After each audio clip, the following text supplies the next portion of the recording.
What we're going to do is actually just flash a series of photos behind me that show you the reality of robots used in war right now or already at the prototype stage. It's just to give you a taste. Another way of putting it is you're not going to see anything that's powered by Vulcan technology or teenage wizard hormones or anything like that. This is all real. So why don't we go ahead and start those pictures. Something big is going on in war today, and maybe even the history of humanity itself. The US military went into Iraq with a handful of drones in the air. We now have 5,300. We went in with 0 unmanned ground systems. We now have 12,000. And the tech term killer application takes on new meaning in this space. And we need to remember that we're talking about the Model T Fords, the Wright Flyers, compared to what's coming soon. That's where we're at right now. One of the people that I recently met with was an Air Force 3-star general, and he said basically where we're headed very soon is tens of thousands of robots operating in our conflicts. And these numbers matter because we're not just talking about tens of thousands of today's robots, but tens and thousands of these prototypes and tomorrow's robots. Because of course, one of the things that's operating in technology is Moore's Law, that you can pack in more and more computing power into those robots. And so flash forward around 25 years, if Moore's Law holds true, those robots will be close to 1 billion times more powerful in their computing than today. And so what that means is the kind of things that we used to only talk about at science fiction conventions like Comic-Con have to be talked about in the halls of power, in places like the Pentagon. A robot's revolution is upon us. Now, I need to be clear here. I'm not talking about a revolution where you have to worry about the governor of California showing up at your door, a la the Terminator. When historians look at this period, they're going to conclude that we're at a different type of revolution, a revolution in war, like the invention of the atomic bomb. But it may be even bigger than that, because our unmanned systems don't just affect the how of war fighting, they affect the who of fighting at its most fundamental level. That is, every previous revolution in war, be it the machine gun, be it the atomic bomb, was about a system that either shot faster, went further, had a bigger boom. That's certainly the case with robotics, but they also changed the experience of the warrior and even the very identity of the warrior. Another way of putting this is that mankind's 5,000-year-old monopoly on the fighting of war is breaking down in our very lifetime. I spent the last several years going around meeting with all the players in this field, from the robot scientists to the science fiction authors who inspired them, to the 19-year-old drone pilots who are fighting from Nevada, to the 4-star generals who command them, to even the Iraqi insurgents who they are targeting and what they think about our systems. And what I found interesting is not just their stories, but how their experiences point to these ripple effects that are going outwards in our society, in our law, in our ethics, et cetera. And so what I'd like to do with my remaining time is basically flesh out a couple of these. So the first is that the future of war, even a robotics one, is not going to be purely an American one. The US is currently ahead in military robotics right now. But we know that in technology, there's no such thing as a permanent first mover advantage. You know, quick show of hands, how many people in this room still use Wang computers? It's the same thing in war. The British and the French invented the tank. The Germans figured out how to use it right. And so what we have to think about for the US is that we are ahead right now, but you have 43 other countries out there working on military robotics. And they include all the interesting countries like Russia, China, Pakistan, Iran. And this raises a bigger worry for me. How do we move forward in this revolution given the state of our manufacturing and the state of our science and mathematics training in our schools? Or another way of thinking about this is, what does it mean to go to war increasingly with soldiers whose hardware is made in China and software is written in India? But just as software has gone open source, so has warfare. Unlike an aircraft carrier and atomic bomb, you don't need a massive manufacturing system to build robotics. A lot of it's off the shelf. A lot of it's even do-it-yourself. One of those things that you just saw flash before you was a Raven drone, the handheld tossed one. For about $1,000, you can build one yourself, equivalent to what the soldiers use in Iraq. That raises another wrinkle when it comes to war and conflict. Good guys might play around and work on these as hobby kits, but so might bad guys. This cross between robotics and things like terrorism is going to be fascinating and even disturbing. We've already seen it start. During the war between Israel, a state, and Hezbollah, a non-state actor, the non-state actor flew 4 different drones against Israel. There's already a jihadi website that you can go on and remotely detonate an IED in Iraq while sitting at your home computer. And so I think what we're going to see is 2 trends take place with this. First is you're going to reinforce the power of individuals against governments. But then the second is that we are going to see an expansion in the realm of terrorism. The future of it may be a cross between Al-Qaeda 2.0 and the next generation of the Unabomber. And another way of thinking about this is the fact that, remember, you don't have to convince a robot that they're going to receive 72 virgins after they die to convince them to blow themselves up. But the ripple effects of this are going to go out into our politics. One of the people that I met was a former Assistant Secretary of Defense for Ronald Reagan, and he put it this way, quote, "I like these systems because they save American lives, but I worry about more marketization of wars, more shock and awe talk to defray discussion of the costs. People are more likely to support the use of force if they view it as costless."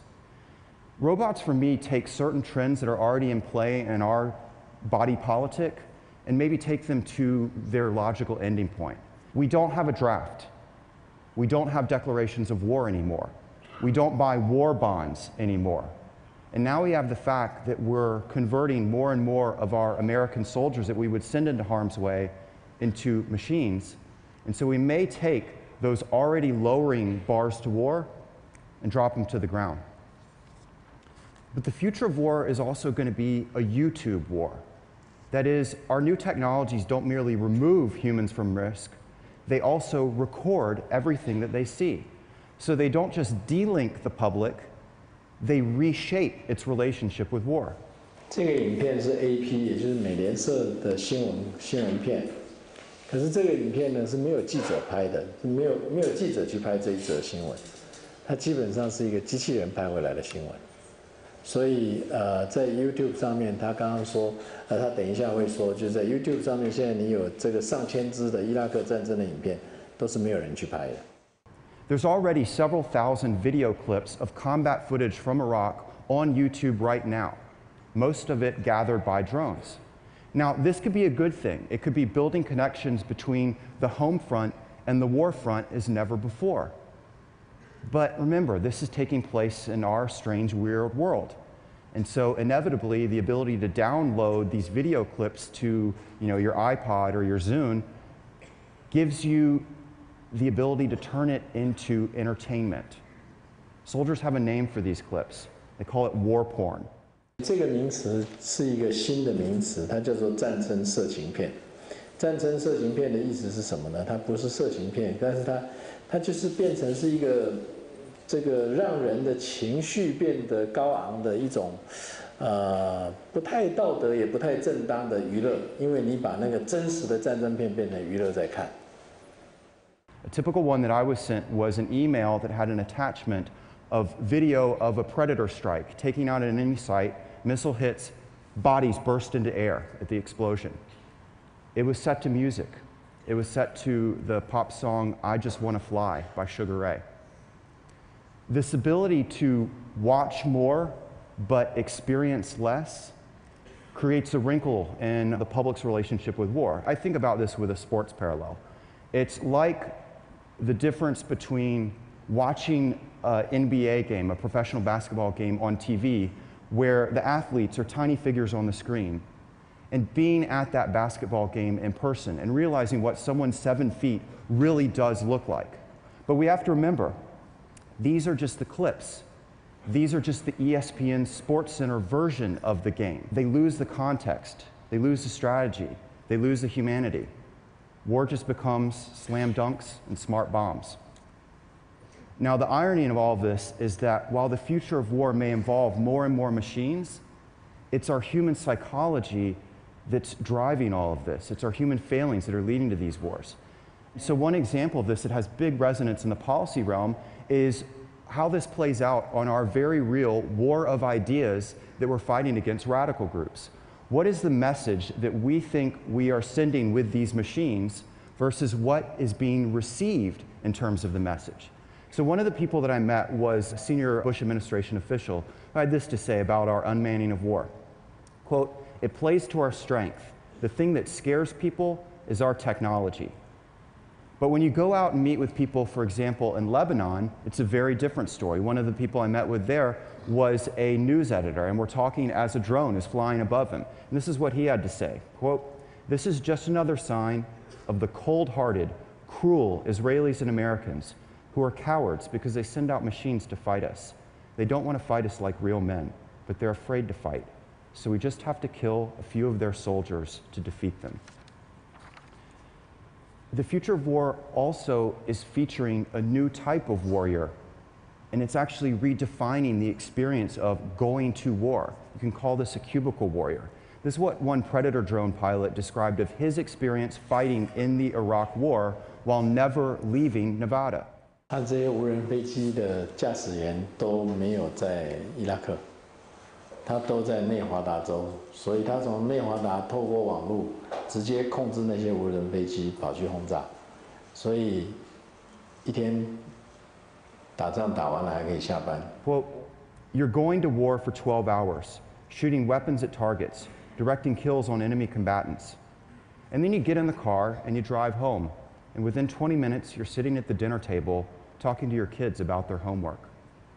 Now, the psychological balancing of those experiences is incredibly tough. And in fact, those drone pilots have higher rates of PTSD than many of the units physically in Iraq. But some have worries that this disconnection will lead to something else, that it might make the contemplation of war crimes a lot easier when you have this distance. It's like a video game, is what one young pilot described to me, of taking out enemy troops from afar. As anyone who's played Grand Theft Auto knows, we do things in the video world that we wouldn't do face to face. So much of what you're hearing from me is that there's another side to technological revolutions, and that it's shaping our present and maybe will shape our future of war. Moore's law is operative, but so is Murphy's law. The fog of war isn't being lifted. The enemy has a vote. We're gaining incredible new capabilities, but we're also seeing and experiencing new human dilemmas.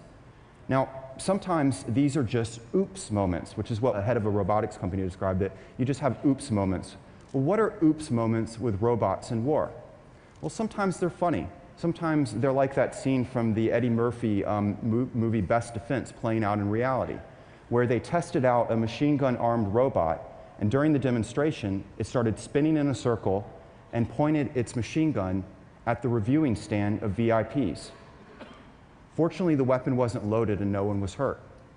But other times, oops moments are tragic, such as last year in South Africa, where an anti-aircraft cannon had a, quote, software glitch, and actually did turn on and fired, and 9 soldiers were killed. We have new wrinkles in the laws of war and accountability. What do we do with things like unmanned slaughter? What is unmanned slaughter? We've already had 3 instances of Predator drone strikes where we thought we got bin Laden, and it turned out not to be the case. And this is where we're at right now. This is not even talking about armed autonomous systems with full authority to use force. And do not believe that that isn't coming. During my research, I came across 4 different Pentagon projects on different aspects of that. And so you have this question, what does this lead to issues like war crimes? Robots are emotionless, so they don't get upset if their buddy is killed. They don't commit crimes of rage and revenge. But robots are emotionless. They see an 80-year-old grandmother in a wheelchair the same way they see a T-80 tank. They're both just a series of zeros and ones. And so we have this question to figure out, how do we catch up our 20th century laws of war that are so old right now that they could qualify for Medicare to these 21st century technologies? And so, in conclusion, I've talked about what seems the future of war, but notice that I've only used real-world examples, and you've only seen real-world pictures and videos. And so this sets a great challenge for all of us that we have to worry about well before you have to worry about your Roomba sucking the life away from you. Are we going to let the fact that what is unveiling itself right now in war sounds like science fiction and therefore keeps us in denial? Are we going to face the reality of 21st century war? Is our generation going to make the same mistake that a past generation did with atomic weaponry and not deal with the issues that surround it until Pandora's box was already opened up? Now, I could be wrong on this, and one Pentagon robot scientist told me that I was. He said, there's no real social, ethical, moral issues when it comes to robots. That is, he added, unless the machine kills the wrong people repeatedly. Quote, then it's just a product recall issue. And so the ending point for this is that actually we can turn to Hollywood. A few years ago, Hollywood gathered all the top characters and created a list of the top 100 heroes and top 100 villains of all of Hollywood history. 这句话各位可以仔细听一下。几年前，好莱坞找了很多人，一起来选这个前100名的英雄跟前100名的这个大坏蛋，就是电影里面的那些角色。你看他们选出来的，只有一个人是被选成既是英雄又是大坏蛋。The characters that represented the best and worst of humanity. Only one character made it onto both lists. The Terminator, a robot killing machine. And so that points to the fact that our machines can be used for both good and evil, but for me, it points to the fact that there's a duality of humans as well. This week is a celebration of our creativity. Our creativity has taken our species to the stars. Our creativity has created works of arts and literature to express our love. And now we're using our creativity in a certain direction to build fantastic machines with incredible capabilities, maybe even one day an entirely new species. But one of the main reasons that we're doing that is because of our drive to destroy each other. And so the question we all should ask, is it our machines or is it us that's wired for war? Thank you.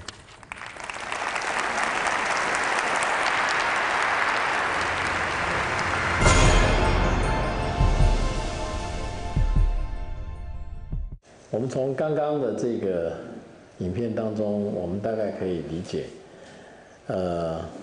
从前的战争，它是武器变得越来越强大。20世纪最大的这个对于战争武器的发明是原子弹、氢弹。当把这样的武器发明出来以后，大家都不敢再打，就变成冷战了。